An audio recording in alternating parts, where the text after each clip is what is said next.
spellings. Insert your name after I say the word "I," and then repeat the oath. I, Margaret Spellings, Do solemnly swear do solemnly swear that I will support and defend that I will support and defend the Constitution of the United States the Constitution of the United States against all enemies, against all enemies, foreign and domestic, that I will bear true faith and allegiance to the same, that I will bear true faith and allegiance to the same, that I take this obligation freely without any mental reservation or purpose of evasion, and that I will well and faithfully discharge the duties of the office upon which I'm about to enter. So help me God. So help me God. Congratulations. Thank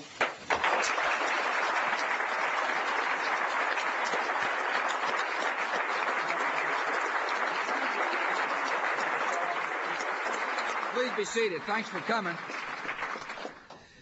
Laura and I are pleased to be here at the Department of Education with Margaret Spellings, Madam Secretary. Thanks for inviting us over.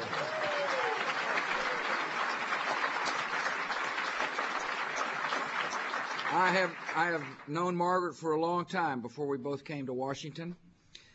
When I was the governor of Texas, she was the senior advisor for education. And at the White House, she has been my senior domestic policy advisor. For more than 10 years, she's been right down the hall or by my side, and now I look forward to having her take her seat in the cabinet room.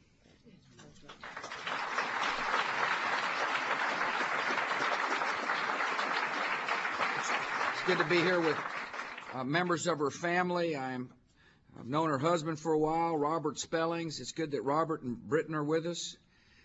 Mary and Grace are with us as well, Margaret's daughters. Her parents, John and Peg Dudar, are here, as are other members of her family. Welcome to Washington, D.C. I'm pleased members of the Congress have come. I'm so grateful that Senator Ted Kennedy and Senator Mike Enzi are with us today. Thank you both for coming. I appreciate Congressman John Boehner, Ralph Regula, and Mac Thornberry from Texas for being here. You're very gracious to take time to be here. Thank you all for being here.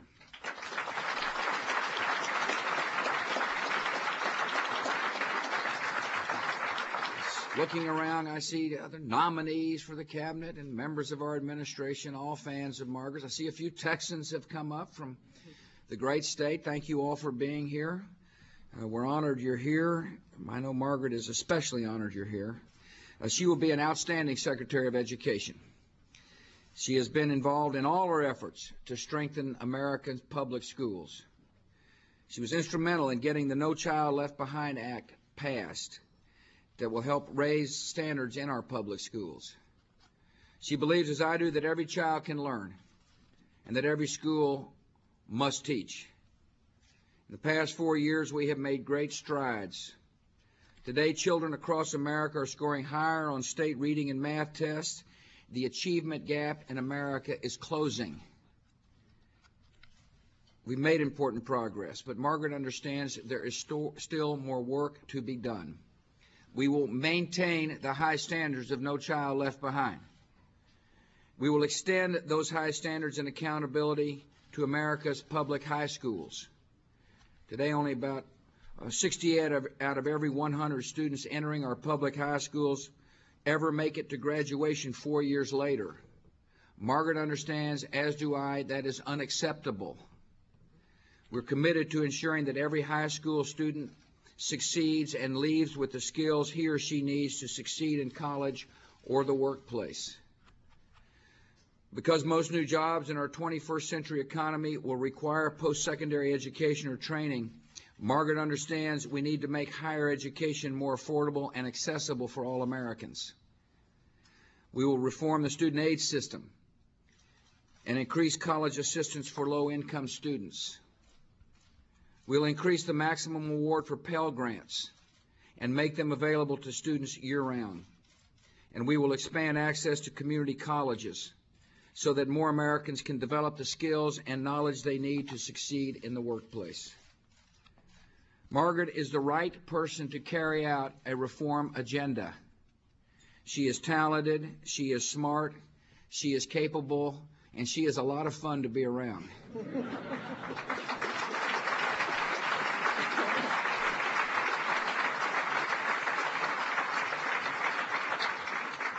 She is a mom. She has a personal stake in the success of our nation's schools. She knows that to build on the progress of No Child Left Behind, the government, the President, and the Secretary of Education, and those who work in this building must listen to those closest to our children, their parents, their teachers, and their principals. She will be thoughtful and determined leader of this department. The people who work in this building will find out that they are very lucky to have been led by the likes of Margaret Spelling. I am proud to welcome her into my cabinet. Margaret.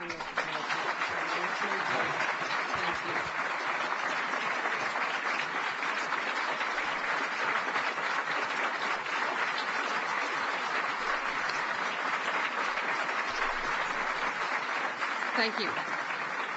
Thank you, Mr. President. I've been honored to serve you and our great country these past 4 years and to have worked with you for the past decade going back to our days in Texas. Thank you for your confidence and for your generosity and kindness to my family and me. I'd also like to thank Mrs. Bush for being here today and for her support and commitment to improving education in this country and around the world. Thank you to Secretaries Chow, Jackson, Johans, Leavitt, and Veneman for being here today.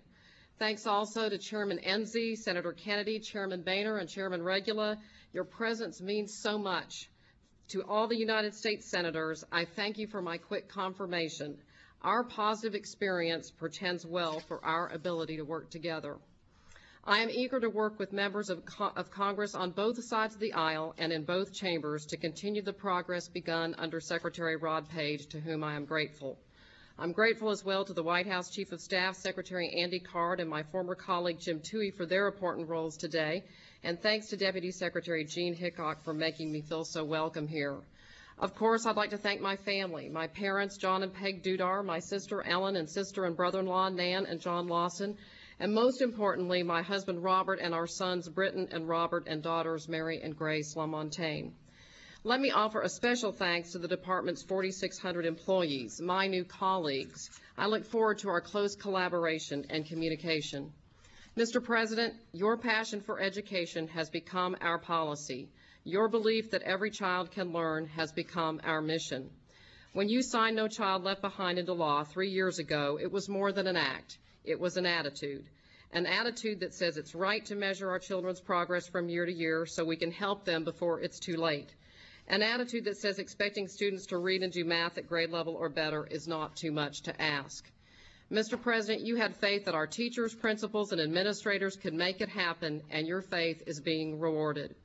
Across the nation, test scores in reading and math are rising, with disadvantaged and minority students leading the way. Yes, after long decades, the pernicious achievement gap is beginning to close. We've learned a new equation: accountability plus high expectations plus resources equals results. We must stay the course. At the same time, we must work to close another gap, the skills gap, faced by our high school graduates. We must introduce the reforms of No Child Left Behind to our high schools so that diplomas become tickets to success in the 21st century. America enjoys many, many good schools and great teachers who share our passion and commitment to excellence. As someone who has worked for school boards, a state legislature, and a Texas governor, I know that many solutions can be found outside of Washington, D.C. We will find and share them as we continue to build bridges to educators, public officials, and parents. Finally, let me say a few words about this department. One of the first things you notice is that there is no ivory tower. I pledge to run an open, honest, and accessible department, one that operates with integrity at all levels. I stand here today as a product of the public schools. I'm also an education consumer, the first mother of school-age children to serve as Secretary of Education. In carrying out my duties to the American people, I will be carrying out my duties as a mom. And there's none more important than to provide a quality education to our children. Thank you.